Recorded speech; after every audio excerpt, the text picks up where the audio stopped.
All right, hoping everyone's vacation's going well. Figure if we're gonna teach you some stats, we might teach you a little bit about good music. That was Huey Lewis in the News. I Want a New Drug, which is going to be the topic of the two-sample t-test you're going to be looking at today. There's a couple of things I want to cover just before we get into the actual testing and the problem that we're going to look at. Hopefully you've gone and taken a look at section 11.2 in your book and you've looked at some of the formulas that we're going to be looking at today. We need to have a small discussion about those before we move on. Here's the first formula we need to look at, and it kind of looks like a bear. You can see it's a degrees of freedom formula, and this formula actually appears on page 659 of your book. So if you want to take a look at it, you can do some of the additional reading. And essentially, this is how you can calculate degrees of freedom in a two-proportion setting for a t-test. And it's a very accurate calculation. And in fact, this is the calculation that your calculator uses. So if you're going to be using your calculator at all, these are the calculator degrees of freedom. And one thing that I'll say is that your t-test statistic and the probability that match up with it need to match in degrees of freedom with what you're doing. So if you're going to be using your calculator, you must state the calculator degrees of freedom. I'm actually going to do the problem that we're doing today a different way, but I did want you to notice this formula. This is not a requirement of the College Board for the AP exam. You don't need to know this formula.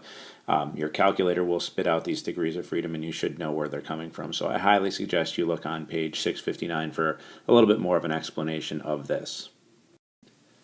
The second formula that you need to be familiar with is the test statistic for T in the two population or two sample setting. And here it is, and it looks like every other test statistic we've dealt with this year. In your numerator, you have your difference of your sample means. So we have x bar 1 and x bar 2 being subtracted. What you don't see to the right, again, could be written as minus mu1 minus mu2. But under the assumption of the null hypothesis where the two means are equal, there's no need to write that. And in the denominator, hopefully you see something from our random variable chapters early on, and that is a sum of standard deviations, but by way of variances, that we want to combine the two sample standard deviations, but we can't simply add those together. So we're squaring each one and then adding them together and taking the square root based off of their respective sample sizes, n1 and n2. So this is our t-test statistic that we're going to be using today. My suggestion at this point is to probably pause the video and take a good read through this and try to have a general understanding about what I'm going to talk about. But this is going to be the two-sample t-test. So go ahead and read about the medication being administered to lower blood cholesterol. All right, just to organize our thoughts real quick, I think it's best that we probably write some things down here so that we're all consistent with them throughout the rest of the problem. So I'm really looking at two groups or samples, or two populations really. So group 1, or if you want to call this population 1. I'm going to call population 1 the standard drug group. So these are the people that are taking the old drug. And we know that there are 50 of them. In fact, this works out well that there's 50 in each group. I'm going to say that x bar 1 is going to equal 10 milligrams per deciliter, which is the decrease. And even though it's a decrease, I don't need to write it as a negative 10. I'm looking at decrease as a positive number, the bigger decrease being the bigger positive number. And then my standard deviation, so I'm going to call it S1, is 8 milligrams per deciliter for population 1. Group 2, or population 2, is going to be the new drug group. Hence Huey Lewis's I Want a New Drug. So this is new drug.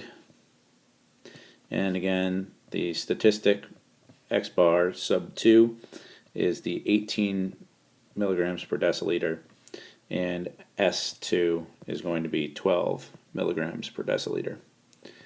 And you might be looking at this right now and saying, well, clearly, I mean, a decrease of 18 versus 10, it's going to be significant. But one of the things that I would also point out is taking a look at the standard deviations and seeing that there is actually more deviation in this group. So numbers are going to be a little bit more all over the place. So maybe you have some really high numbers and some really low numbers as well. Whereas up here it's only 8 for this group. So maybe we'll be shocked at what we see, maybe we won't. Let's go check it out. The other thing that I want to do is just define right here for you. Why don't we take a look at this at alpha equals 0.05, kind of our standard that we always do. So that's where we're going to go on to the next page. All right, I've taken the liberty of writing down the null hypothesis for you. Under the 2-sample setting, we're going to always have that mu1 equals mu2, that the true mean in this case of the standard drug group's cholesterol level is equal to that of the decrease in the new drug group's cholesterol level. Our alternative hypothesis, we're trying to see whether or not the decrease in the new drug group is more significant. So we're actually going to have mu1 less than mu2, and that being that there's a bigger decrease in the new drug group, so mu2 being greater than mu1. You'll see in the book there are some alternate ways of writing these null hypotheses. You could take your HO and say that mu1 minus mu2 is equal to 0, that the difference between them is equal to 0, and then if we wanted the equivalent alternative for that, we would be looking at what happens when we compare mu1 minus mu2. And in this case, if we think that mu2 is going to be a larger decrease, this would actually come back at less than 0, because mu2 being a bigger number would produce a negative number when the subtraction happens. So that would be an equivalent way of writing it. So you'll see that in the book, and feel free to use that if you want to, and then just have the appropriate words to match up with that. So making sure to not forget about the alternative, I'll write it down here. The true mean decrease in the standard group is less than that of the new drug group.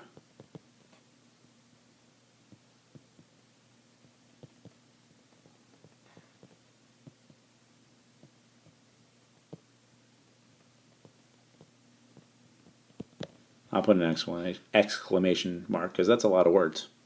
All right, so we have our null and alternative defined. Let's go look at the conditions. The 4 conditional checks for the 2-sample t-test revolve around the things that we've been talking about all year. So simple random samples. Again, we want 2 sets of random samples if possible when dealing with 2 populations. To use the t-distribution, are we normal enough to do so? Do we have the criteria met so that there is not an overabundance of error in the tails of the distribution? Do we have independent populations? We want to make sure that we're sampling out of 2 different populations and there's no overlap. And finally, is n greater than or equal to 10n? Is it appropriate to use things like the standard error calculation as an estimate, or does that fail based on the sample sizes? So in this particular case, although we don't have random samples, we're running an experiment. It's really hard to go out to the public and pluck people off the street and start administering drug treatments to them. So in this case, in the experimental setting, the randomness occurs with the random assignment to treatments. So it said in the problem that the two groups were randomly assigned 50 and 50. So we have random assignment of treatments. So that is good enough for us in terms of a simple random sample. For normality, again, being normal enough to use the t-distributions, in both cases, n1 is equal to 50 and n2 is equal to 50.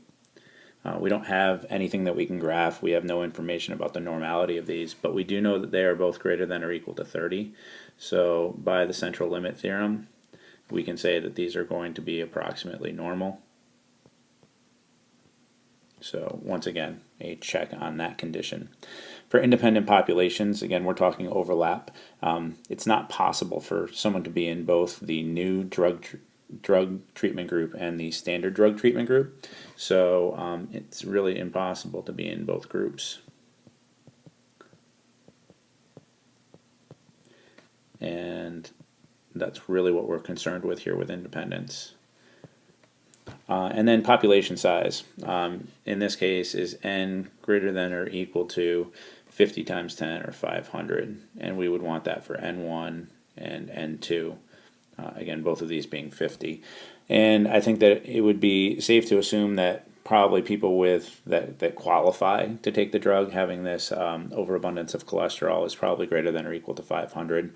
So both of these conditions would be met. So on all accounts in this particular setting, we do have the conditions met to go ahead and use the t-test statistic and calculate a p-value. Now is the easy part, time to just plug some numbers in and generate a value.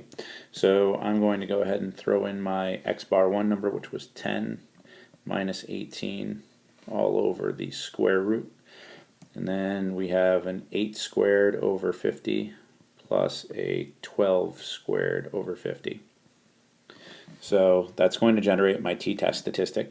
And when you plug that in your calculator and do the math out, you get a negative 3.9223.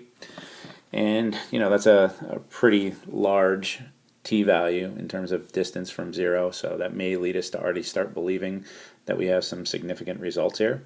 One of the things that I have to point out is I am doing this at what we call the conservative degrees of freedom. The conservative degrees of freedom says just look at the 2 sample sizes, take the smaller of the 2 sample sizes, and subtract 1 from it. It's very conservative. It's saying worst case scenario, this would be the p-value associated with this t-test statistic. So for this particular setting, I'm going to say that I'm doing this at 49 degrees of freedom. I'll talk a little bit more about what the calculator does towards the end of the slides. So in terms of generating a probability statement, I'm looking for what's the likelihood that t is less than or equal to negative 3.9223. We can get that by using TCDF. Lower bound negative 1E99, upper bound negative 3.9223, degrees of freedom 49. And of course I'm going to come through and label these lower bound, upper bound, degrees of freedom. And when you plug that in your calculator, we find that the probability of t less than or equal to negative 3.9223 is approximately 1.3652 times 10 to the negative 4. Yep, that's pretty small. So what we thought from the beginning is actually shown here with the very negative t-score and the p-value of 1.36 times 10 to the negative 4. Finally, here you have your contextual conclusion. Again, remember that we chose a alpha value at the beginning of 0.05.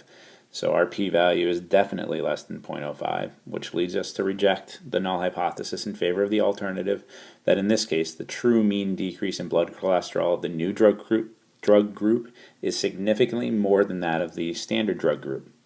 How do we know this? Well, our x-bar values and our standard deviations gave us this test statistic that produced a very small p-value, so we have some convincing evidence from our sample data that this is actually the case. So that is the process of doing a 2-sample t-test, and obviously you can take all those values, plug them into your calculator, into the x1, x-bar 1, s sub 1, n1, and then the appropriate second population values. Run the test and you will get the exact same values that you get from using TCDF and doing it by hand. The one difference is going to be this. When you go ahead and use the calculator uses a more accurate degree of freedom. And in fact, in this case, the calculator, if you were to do it out, uses 85.37 degrees of freedom, which in itself is very weird because we think of degrees of freedom in terms of sample sizes minus 1. The calculator is using that formula and getting a very, very specific degrees of freedom. I would say at this point probably the discussion of why and where this comes from can be maybe left up to you to investigate on your own. It's definitely not a topic that we're going to have time to talk about in class. So I would say at this point, as long as you know that that is a more accurate degree of freedom than the one we used, that would be the vital piece of information. The other understanding would be that if you're using a larger degrees of freedom, you know that you're talking about less area in the tail of your distribution, so your p-value should be smaller. And in fact, in this case, p is 8.8357 times 10 to the negative 5. So, by a factor of 10, smaller than what we just had. Regardless, we reject for both of them. They're both extremely smaller than 0.05. So whether you use 49 or 85, not a big difference. Could it ever come into play? Well, definitely. I mean, you might be right on that border where switching from 49 to 85 degrees of freedom would make a difference, but I don't think that the College Board is out to trick anyone, and they really don't mind which one you use as long as you're consistent with what you're doing. What you don't want to do is report a p-value using the wrong degrees of freedom. So reporting the 1.36 and using 85 degrees of freedom would be wrong, and they would look for the agreement in those two things. All right, well, any other questions you guys have, hopefully we can address them when we get back to school. Hopefully vacation is going excellent for you guys and you're enjoying the sun. Remember to leave a comment on the Edmodo post so that I know that you watch these videos. And remember that it is part of the task sheet. There is a grade attached to it, so make sure you do it. All right, see you guys when you get back. Thanks a lot for watching.